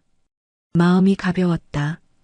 어제 이재필의 전화를 받고 나서 처음으로 편안하게 잠들 수 있었다. 미역국을 끓이며 생각했다. 이번에는 정말로 도윤이와 함께 먹을 수 있을 것이다. 부대에 도착하니 분위기가 완전히 달라져 있었다. 어제의 긴장감은 사라지고 간부들의 표정도 한결 밝아 보였다. 이도윤 이병 면회 신청합니다. 당직병이 환하게 웃으며 대답했다. 네, 바로 안내해 드리겠습니다. 면회실에서 기다리는 동안 순애의 가슴은 두근거렸다. 이번에는 정말 다를 것이다. 문이 열리며 도윤이가 들어왔다. 이번에는 화장품을 바르지 않은 자연스러운 얼굴이었다. 멍자국이 아직 남아 있었지만 눈빛만은 맑고 밝았다. 할머니. 도윤이가 달려와 순애를 껴안았다. 도윤아. 순애도 손자를 꼭 안아주었다. 얼마나 기다린 순간이었던가. 할머니, 죄송해요. 뭐가 미안해? 거짓말했잖아요. 할머니한테. 그럴 수밖에 없었잖니. 순애가 도윤이의 머리를 쓰다듬었다. 무서웠지? 네. 정말 무서웠어요. 이제 괜찮아. 할머니, 어떻게 사단장님을 아세요? 순애가 미소를 지었다. 옛날에 옆집에 살던 꼬마였어. 할머니 집에서 고구마 얻어먹던. 정말요? 그럼. 그때는 재필이라고 불렀지. 도윤이가 놀라워했다. 그래서 도와주신 거구나. 도와준 게 아니라 당연한 걸 한 거야. 순애가 보온병을 꺼냈다. 이번엔 먹을 수 있니? 네, 정말 먹고 싶었어요. 도윤이의 눈에 눈물이 글썽거렸다. 할머니와 손자는 함께 미역국을 나눠 먹었다. 그 어떤 음식보다 맛있었다. 할머니, 고마워요. 뭐가? 포기하지 않으셔서. 할머니가 언제 포기했냐? 순애가 웃으며 말했다. 도윤아, 앞으로는 옳다고 생각하는 일 있으면 용기 내서 해라. 네, 할머니. 그게 할머니가 가르쳐준 바른 길이잖니. 네, 명심할게요. 한편 그 시각 부대에서는 대대적인 개혁이 시작되고 있었다. 이재필 사단장이 모든 간부들을 소집했다. 어제 일로 많은 걸 느꼈을 것이다. 간부들이 숨죽여 들었다. 이제부터 이 부대는 완전히 바뀔 거다. 첫째, PX 운영을 완전히 투명화한다. 이재필이 서류를 내밀었다. 모든 입출고 내역을 공개하고 매주 감사를 받는다. 둘째, 가혹행위 신고센터를 부대 내에 설치한다. 익명으로도 신고 가능하고 신고자는 철저히 보호한다. 셋째, 모든 간부는 매월 인권 교육을 받는다. 간부들이 고개를 끄덕였다. 윤하영 중위. 네, 사단장님. 부대 내 인권 감시관을 맡아라. 네, 알겠습니다. 그리고 이도윤 이병 같은 일이 다시 생기면 즉시 보고해라. 네. 이재필이 계속했다. 이번 일로 우리가 배워야 할 게 많다. 첫째, 약자의 목소리를 무시해선 안 된다는 것. 둘째, 잘못된 관행은 반드시 바뀌어야 한다는 것. 셋째, 진실은 언젠가 드러난다는 것. 간부들이 진지하게 들었다. 그리고 가장 중요한 건 우리가 국민의 아들들을 맡고 있다는 것이다. 이재필의 목소리에 힘이 있었다. 이도윤 이병도 누군가의 소중한 손자다. 그걸 잊으면 안 된다. 네. 며칠 후 조상민 상사와 박재호 대대장의 재판이 열렸다. 군법정에는 많은 사람들이 모였다. 순애와 도윤이도 증인으로 출석했다. 피고 조상민, 가혹행위 혐의에 대해 어떻게 생각하나? 판사가 물었다. 죄송합니다. 제가 잘못했습니다. 조상민이 고개를 숙였다. 구체적으로 무엇을 잘못했나? 이도윤 이병을 폭행했습니다. 이유는 PX 비리를 신고하려 해서. 그게 폭행할 이유가 되나? 아닙니다. 변명의 여지가 없습니다. 재판부가 고개를 끄덕였다. 피고 박재호, PX 비리와 은폐 혐의는 어떤가? 인정합니다. 박재호도 모든 혐의를 인정했다. 얼마나 오랫동안? 6개월 정도. 총 금액은 300만 원 정도. 은폐는 왜 했나? 발각될까 봐서. 판사가 이도윤을 불렀다. 이도윤 이병, 진술해보라. 이도윤이 떨리는 목소리로 말했다. 저는 PX에서 물건을 빼내는 걸 목격했습니다. 그래서 신고하겠다고 했습니다. 그랬더니 조상민 상사가 저를 창고로 불러내서 폭행했습니다. 어떻게? 주먹으로 얼굴과 배를. 여러 번. 이도윤의 목소리가 떨렸다. 무섭지 않았나? 무서웠습니다. 하지만 잘못된 건 잘못된 거라고 생각했습니다. 재판부가 고개를 끄덕였다. 김순애 씨, 진술해 보십시오. 순애가 증언대에 섰다. 손자가 다쳤다는데 면회도 시켜주지 않았습니다. 그래서 어떻게 하셨나요? 계속 찾아갔습니다. 포기할 수 없었거든요. 힘들지 않으셨나요? 힘들었죠. 하지만 손자를 위해서라면 견딜 수 있었습니다. 순애의 목소리에 힘이 있었다. 이재필 사단장님께 도움을 요청하기까지 어떤 마음이셨나요? 마지막 수단이었습니다. 다른 방법이 없었거든요. 후회하지 않으십니까? 전혀요. 잘한 일이라고 생각합니다. 재판이 끝나고 판결이 났다. 조상민 상사는 가혹행위와 폭행 혐의로 징역 1년, 박재호 대대장은 비리와 은폐 혐의로 징역 6개월이 선고됐다. 또한 두 사람 모두 군에서 영구제명 처분을 받았다. 법정을 나서면서 순애는 마음이 후련했다. 할머니, 이제 정말 끝난 거죠? 도윤이가 물었다. 그럼, 이제 끝났어. 앞으로는 이런 일 없을까요? 없을 거야. 사단장님이 약속했잖니. 실제로 이재필 사단장은 약속을 지켰다. 그 부대뿐 아니라 전국 모든 부대에 가혹행위 근절령이 내려졌다. PX 운영도 투명하게 바뀌었고 인권 교육도 의무화됐다. 무엇보다 병사들이 목소리를 낼 수 있는 시스템이 만들어졌다. 한 달 후 순애는 다시 부대를 찾았다. 이번에는 면회가 아니라 다른 목적이었다. 할머니, 어서 오세요. 이재필 사단장이 직접 마중 나왔다. 재필아, 바쁠 텐데. 바쁘지 않습니다. 언제든 환영이에요. 사단장실에서 차를 마시며 이야기했다. 할머니, 이번 일로 많은 게 바뀌었어요. 그래. 네, 다른 부대들도 모두 개혁하고 있어요. 다행이다. 할머니 덕분입니다. 뭐가 내 덕분이니? 할머니가 포기하지 않으셨으니까. 한 사람의 용기가 전체를 바꾼 거예요. 순애가 고개를 저었다. 나 혼자 한 게 아니야. 재필이 내가 도와줬잖니. 할머니가 먼저 시작하셨어요. 그것도 도윤이 때문이고. 두 사람이 웃었다. 재필아, 고마웠어. 고맙긴요. 제가 더 고맙죠. 뭐가? 어릴 적 은혜를 갚을 수 있어서. 은혜는 무슨. 이웃끼리 당연한 거지. 이재필이 진지해졌다. 할머니, 앞으로도 이런 일 있으면 언제든 연락하세요. 그럴 일은 없을 거야. 그래도요. 약속해 주세요. 알겠어. 그날 저녁 집에 돌아온 순애는 도윤이에게서 전화를 받았다. 할머니, 좋은 소식이 있어요. 뭔데? 제가 모범 병사로 선발됐어요.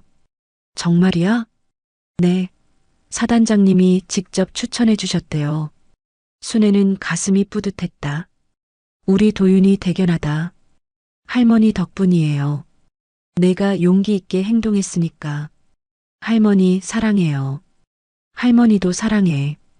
전화를 끊고 순애는 창밖을 바라보았다. 해가 저물고 있었다. 길고 긴 싸움이 끝났다. 그리고 모든 게 좋은 방향으로 바뀌었다. 하지만 순애는 알고 있었다. 이것이 끝이 아니라는 것을. 세상에는 아직도 부당함이 많다. 약자가 힘없이 당하는 일도 많다. 그럴 때마다 누군가는 목소리를 내야 한다. 포기하지 않고 끝까지 싸워야 한다. 순애는 그런 사람이 되고 싶었다. 그리고 도윤이도 그런 사람으로 자라기를 바랐다. 며칠 후 순애는 밭에서 일하고 있었다. 예초기로 풀을 베고 있었다. 그때 한 아주머니가 다가왔다. 순애 씨, 텔레비전에 나오시더라고요? 무슨 텔레비전? 뉴스요. 군대 개혁 관련해서. 순애는 몰랐다. 자신이 뉴스에 나왔다는 걸. 뭐라고 나왔는데요? 한 할머니의 용기가 군대를 바꿨다고요. 에이, 그런 거 아니에요. 아니긴요. 온 동네가 자랑스러워해요. 그런 거 말고 밭일이나 합시다. 순애는 부끄러워하며 다시 예초기를 들었다. 그 모습을 보며 아주머니가 말했다. 순애 씨는 정말 대단해요. 포기하지 않고 끝까지 하시니까. 대단한 게 아니라 당연한 거예요. 당연한 게 아니에요. 아무나 할 수 있는 일이 아니라고요. 순애는 예초기를 멈추고 말했다. 아주머니, 세상에 당연하지 않은 게 어디 있어요? 뭐가요? 가족을 지키는 것, 잘못된 걸 바로잡는 것, 약한 사람 편드는 것. 그게 쉽지 않잖아요. 쉽지 않아도 해야 하는 거 아닌가요? 아주머니가 고개를 끄덕였다. 순애 씨 말이 맞네요. 순애는 다시 예초기를 켰다. 윙 하는 소리와 함께 풀들이 베어졌다. 예초기. 한때는 자신을 비웃는 말로 여겨졌던 그 말. 하지만 이제는 자랑스러웠다. 잡초를 베어내듯 세상의 부당함을 베어내는 사람. 그것이 바로 자신이었다. 순애는 미소를 지으며 계속 일했다. 저녁 해가 밭을 붉게 물들이고 있었다. 내일도 모레도 할 일은 많았다. 하지만 두렵지 않았다. 언제나 그랬듯이 하루하루 성실하게 살아갈 것이다. 그리고 필요하다면 언제든 다시 싸울 것이다. 왜냐하면 그것이 바로 김순애다운 삶이었으니까. 제8장 마이너스 새로운 시작. 1년이 흘렀다. 봄이 다시 돌아왔고 순애의 밭에는 푸른 새싹들이 돋아나고 있었다. 작년 이맘때와 같은 계절이었지만 모든 것이 달라져 있었다. 순애는 예초기를 들고 밭둑을 정리하고 있었다.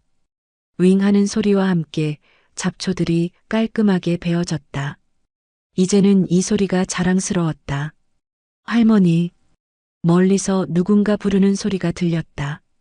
돌아보니 도윤이가 뛰어오고 있었다. 군복이 아닌 평상복을 입고 있었다. 도윤아, 오늘 휴가냐? 아니에요, 할머니. 저녁했어요. 순애는 예초기를 끄고 손자를 바라보았다. 벌써? 시간이 이렇게 빨리 갔나? 네, 오늘이 저녁일이에요. 도윤이가 환하게 웃었다. 1년 전에 그 무서워하던 모습은 온데간데 없었다. 대신 자신감에 찬 젊은 청년의 모습이 있었다. 수고했다, 우리 도윤이. 순애가 도윤이를 껴안았다. 할머니, 저 상 받았어요. 상? 모범 병사상이요. 사단장님이 직접 주셨어요. 도윤이가 가방에서 상장을 꺼냈다. 순애는 돋보기를 쓰고 자세히 읽어보았다. 이도윤 이병은 군 복무기간 중 모범적인 자세로. 대견하다 정말. 순애의 눈에 눈물이 글썽거렸다. 할머니 덕분이에요. 내가 잘한 거지. 뭐가 내 덕분이니. 할머니가 용기를 주셨잖아요. 두 사람은 함께 집으로 들어갔다. 순애는 도윤이가 좋아하는 미역국을 끓이기 시작했다. 도윤아, 앞으로 뭐 할 거니? 대학교 가려고요. 법학과요. 법학과? 네, 변호사가 되고 싶어요. 순애는 놀랐다. 변호사? 갑자기 왜? 군대에서 일어난 일을 겪으면서 생각이 바뀌었어요. 도윤이의 목소리에 확신이 있었다. 약한 사람들을 도와주는 변호사가 되고 싶어요. 할머니처럼. 할머니는 변호사 아니잖니. 하지만 할머니가 한 일이 변호사보다 더 큰 일이었어요. 순애는 고개를 저었다. 그런 거 아니야. 할머니는 그냥이 아니에요. 정의를 실현하신 거예요. 미역국을 끓이며 순애는 생각했다. 손자가 이렇게 성장했구나. 도윤아, 공부 열심히 해라. 네, 할머니. 꼭 변호사 될 거예요. 그때 전화벨이 울렸다. 여보세요. 할머니, 이재필입니다. 재필아, 어쩐 일이니? 오늘 도윤이 전역하는 날이라 축하 인사드리려고요. 고마워. 그리고 할머니께 전할 소식이 있어서요. 무슨 소식? 저희 부대가 모범부대로 선정됐어요. 정말이야? 네, 작년 개혁 이후로 가혹행위가 완전히 사라졌거든요. 순애는 기뻤다. 다행이다. 그리고 다른 부대들도 많이 바뀌었어요. 그래. 네, 전국적으로 병영 문화가 개선됐다고 해요. 이재필의 목소리에 자부심이 있었다. 할머니 덕분입니다. 또 그런 소리. 정말이에요. 할머니가 시작하신 일이 이렇게 큰 변화를 만들었어요. 전화를 끊고 순애는 도윤이에게 말했다. 재필이가 축하한대. 사단장님이요? 감사하네요. 그리고 부대가 모범부대가 됐대. 정말요? 다행이에요. 도윤이도 기뻐했다. 할머니, 이제 다른 병사들은 그런 일 안 당할 거예요. 그럼 다행이지. 저녁을 먹으며 두 사람은 많은 이야기를 나눴다. 군대에서 겪은 일들, 앞으로의 계획들. 할머니, 제가 변호사 되면 할머니 같은 일 하고 싶어요. 무슨? 약자를 위해 싸우는 일요. 순애는 미소를 지었다. 그래, 그렇게 해라. 할머니는 제 영웅이에요. 영웅은 무슨? 그냥 할머니인데. 그냥 할머니가 아니에요. 세상을 바꾼 할머니예요. 며칠 후 순애는 장을 보러 시내에 나갔다. 버스에서 내려 시장으로 걸어가는데 누군가 부르는 소리가 들렸다. 어머니. 돌아보니 중년 여성이 달려오고 있었다. 네. 혹시 김순애 어머니시죠? 네, 맞는데요. 아, 정말 뵙게 되어서 영광이에요. 여성이 깊이 인사했다. 저는 박민정이라고 해요. 무슨 일이시죠? 제 아들이 작년에 군대에 있었거든요. 순애는 무슨 말인지 알 것 같았다. 어머니 덕분에 우리 아들이 안전하게 전역할 수 있었어요. 제가 뭘 했다고.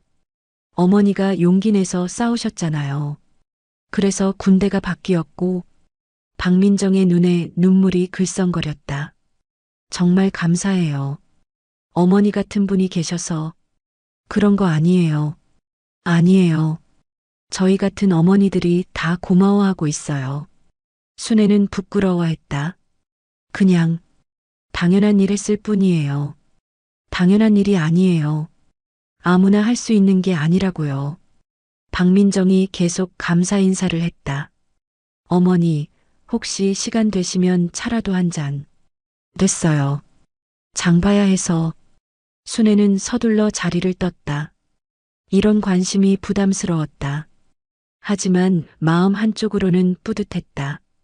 자신의 일이 다른 사람들에게도 도움이 되었다는 걸 알게 되어서 시장에서 장을 보고 집으로 돌아오는 길에 순애는 생각했다. 1년 전 자신이 이런 일을 겪게 될 줄 누가 알았을까? 평범한 시골 할머니가 군대를 바꾸게 될 줄. 하지만 지금 생각해보니 그리 놀라운 일도 아니었다. 가족을 지키려는 마음, 잘못된 걸 바로잡으려는 마음. 그게 그리 특별한 건 아니었다. 집에 도착하니 도윤이가 책을 읽고 있었다. 뭐 보니? 법학개론이요. 미리 공부하고 있어요. 그래, 열심히 해라. 순애는 장 본 것들을 정리하며 말했다. 도윤아, 아까 시장에서 어떤 아주머니가 고맙다고 하더라. 누구요?